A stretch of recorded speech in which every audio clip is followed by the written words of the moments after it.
3학년 학생 여러분, 안녕하세요. 이번 시간부터 3학년 2학기 수학을 선생님과 함께 시작해 보도록 하겠습니다. 3학년 2학기 1단원은 곱셈 내용입니다. 우리가 곱셈에 대해서는 1학기 때 공부를 했었죠. 먼저 수학 교과서 8쪽과 9쪽을 한번 펴주세요. 8쪽과 9쪽에서는 1단원 곱셈에서 우리가 어떤 내용을 공부할지 다양한 여러 가지 상황이 주어져 있습니다. 그 내용을 같이 한번 살펴보고 여러분이 1학기 때 공부했던 곱셈을 간단하게 수학 익힘으로 복습해보고 이번 시간은 마치도록 할게요. 자, 그러면 수학 교과서 8쪽을 먼저 살펴보겠습니다. 여기에 보면 친구들이 점심을 먹고 잔반, 남은 음식을 버리고 있어요. 우리가 이와 같은 상황에서 곱셈 상황을 생각을 해 볼 수 있는데요.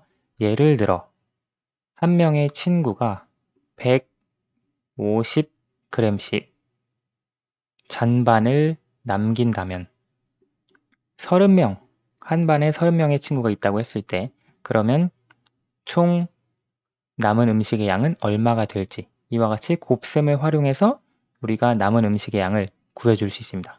그렇죠? 그래서 이와 같은 상황에서 곱셈을 생각을 해 줄 수 있고요.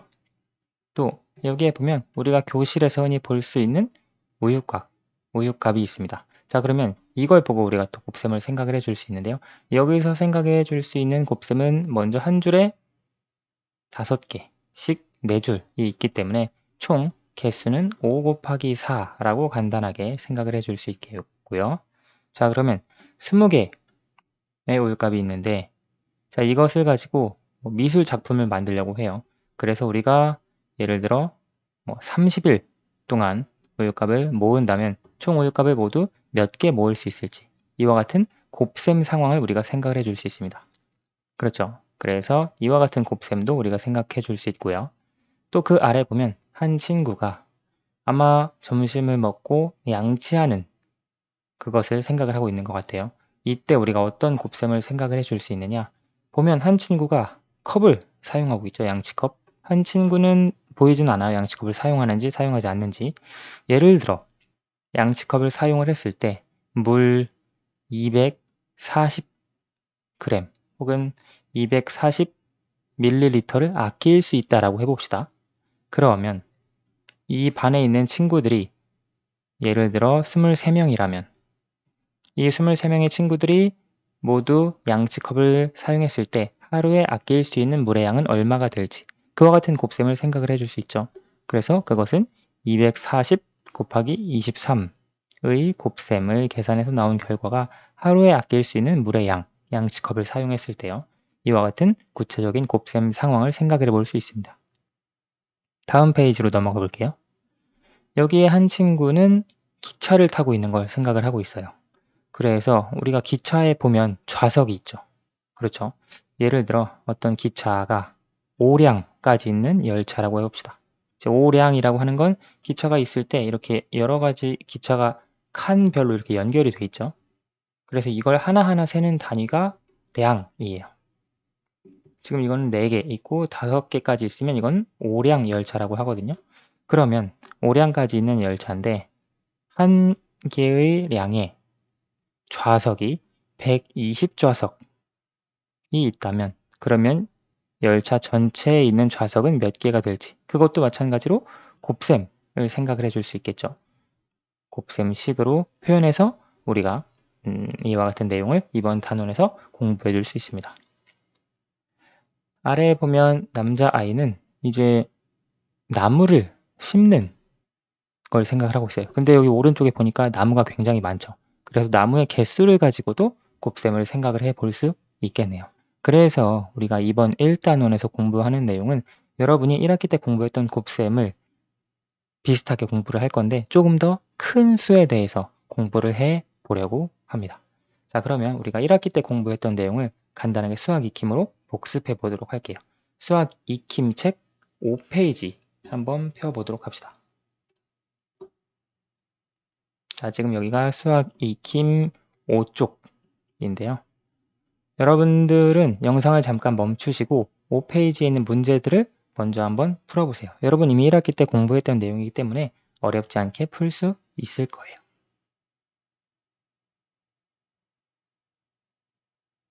다 풀어보셨나요? 자, 그러면 선생님과 함께 풀이해 보도록 할게요. 1번 30 곱하기 3을 수 모형으로 계산하는 방법입니다. 물음에 답하세요. 10 모형의 수를 곱셈식으로 나타내면 몇 곱하기 몇입니다. 30 곱하기 3에서 30은 10 모형이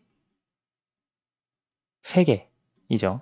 그런데 이것이 3개 있대요. 그러면 10 모형의 수를 곱셈식으로 나타내라고 했으니까요.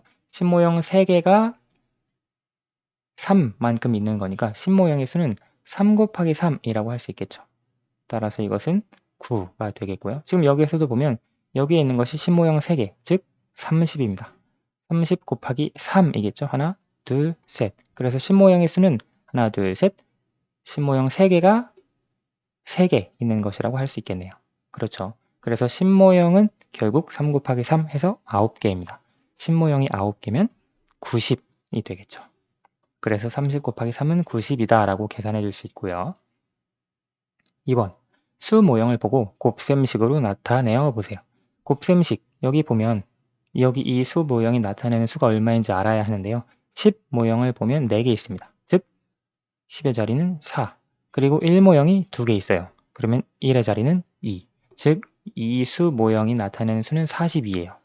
그런데 42만큼 하나, 둘, 셋, 4개 있으니까 이것을 곱셈식으로 표현하면 42 곱하기 4라고 할 수 있겠죠. 그렇죠. 그래서 1 모형 2 곱하기 4 하면 1 모형은 8개가 되겠고요.